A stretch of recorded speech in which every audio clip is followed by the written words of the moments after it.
my help. Hello, hello, hello. It's Friday. And as usual, here goes your Friday video. So today we want to talk about the hand of God. Yes, the hand of God. And you probably say, Simone, what is up with the hand of God? And what is so special about the hand of God? So scripture tells us in Psalms 84 verse 11 that no good thing will he withhold from those who walk uprightly. So for those who are living and walking uprightly, there is nothing that God will withhold from you. God have made so many promises to us in the word, in the Bible. He has made so many promises. Promises of health, promises of wealth, promises of just everything you can think about. Everything in your life, every situation for your life, God has made promise. And not only that, he have made promises for the very things of your life, but then he supplied provision because we know that he is Jehovah Jireh. So not only that he make promises, but he makes provision also for you and for I. So let's get into it. In the midst of sorrows and trouble, this life have many blessings and enjoyment that have come from the hand of God. Think of the blessing we so easily take for granted. Life itself. We take life for granted. And some people go to the extreme that they take their life in their own hand. Yes, you know, committing suicide, doing all these different things, afflicting themselves. Yes, taking life for granted. Some people wish they could take another breath. They could live another day. They could see another day. And for some of us, we get that opportunity and we take it for granted. We don't value it. We take it for nothing. Well, some people will die, literally die, just for a last breath, just for a last minute, just for a last second. Preservation from danger, every bit of health we enjoy, every hour of liberty, the ability to see, to hear, to speak, to think, and to imagine, all this come from the hand of God.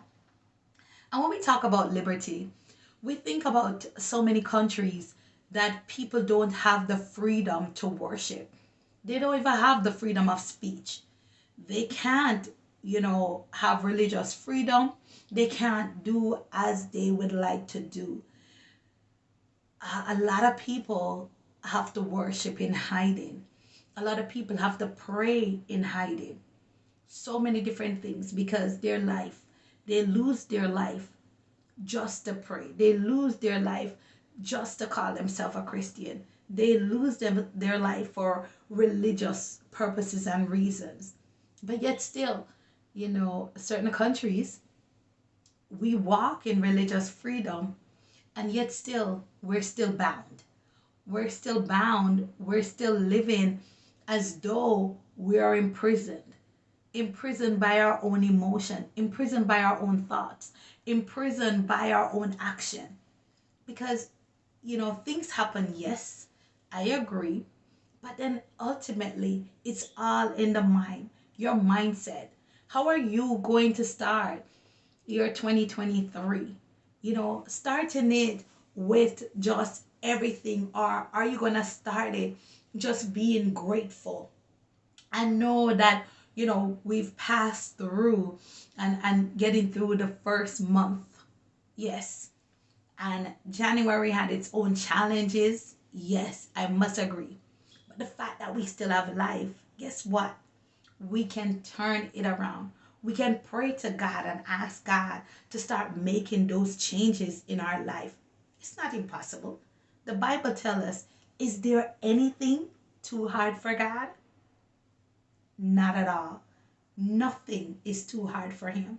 He's the God of all possibilities. So his life is in, your life is in his hand. My life is in his hands. Yes. So when we talk about the hand of God, it is not small. Mine probably can hold a, a cup or a water bottle. But God's hand have the whole entire world in it. He holds the world in his hand. Yes, he does. The Bible tells us that heaven is his resting place and earth is his footstool. So nothing catch God by surprise. Nothing at all. So if you think that you are too big and your problems are just too big for God, have you seek him out? Have you tried to connect with God? Have you tried to just hold on to his promises? Have you? So stop limiting God. Stop limiting the hand of God. His hands are not short. Like mine's only can stretch out this much. But God's hands can outstretch more than you think, more than you can imagine. How deep, how wide is his love for you? That's how big God is. That's how big God's hand is towards you and towards me and towards everything that we're looking forward to. Even our capacity to love is a gift from God. Most of all, God has given us the gift of Christ. And I'm going to continue saying that because Jesus came and Jesus saved. And we have to understand that God sent Jesus, because the Bible said, for God so loved the world that he gave his one and only Son, that whosoever believeth in him should not perish, but have everlasting life. And that's John 3:16. God loved us. And because he loved us so much, Jesus paid the ultimate price and gave us the biggest gift, bigger than even your Christmas gift. Yes. So even if you got a car for Christmas, God's love is bigger than the car. God's love is bigger than that trip that you took. God's love is big. God's love is so big. So what should our response be? We can put it in one word: gratitude. Are you grateful? Are you thankful to God? Are you thankful for his hand? Are you thankful for his outstretched hand? When he was nailed to the cross for my sin and for your sin, are you grateful today? Are you grateful for the life that you have now and for the future and the destiny and the plans and the purpose that he has for you? For Jeremiah 29:11 says, I know the plans that I have for you, says the Lord. And it's for hope and a future. It's not for any harm to come near to you. It's not for any danger. It's not for anything. No sickness, no disease, anything to come to you. But a good plan, a good future God has put in his heart for you. But how do we show our gratitude? How do you show your gratitude? Some people feel like complaining. They complain and they say, oh, I'm thankful. And then they complain again and they complain again. But how do you show your gratitude? Are you just thankful for the big things and then the small things that we take for granted, like our sight, our hearing, the ability to speak, we're not mute, the ability to, walk, the ability to move our hands? Are we taking those stuff for granted? Are we grateful for those things? We need to show our attitude by giving back to God a part of what he has given us. So the only way we can show our gratitude to God is giving back to him what he has given to us.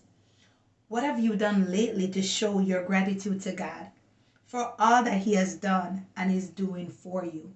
Are you using the talents that God given you? Are you using your talents? Are you using your time to serve God?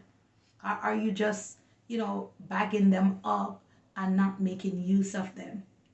God gave you those talents to use for his glory, to use them for his honor. He didn't give them to you for you to just, go into a corner and decide that, I'm not sharing this, I'm not doing this, I'm not. God gave those talents to you.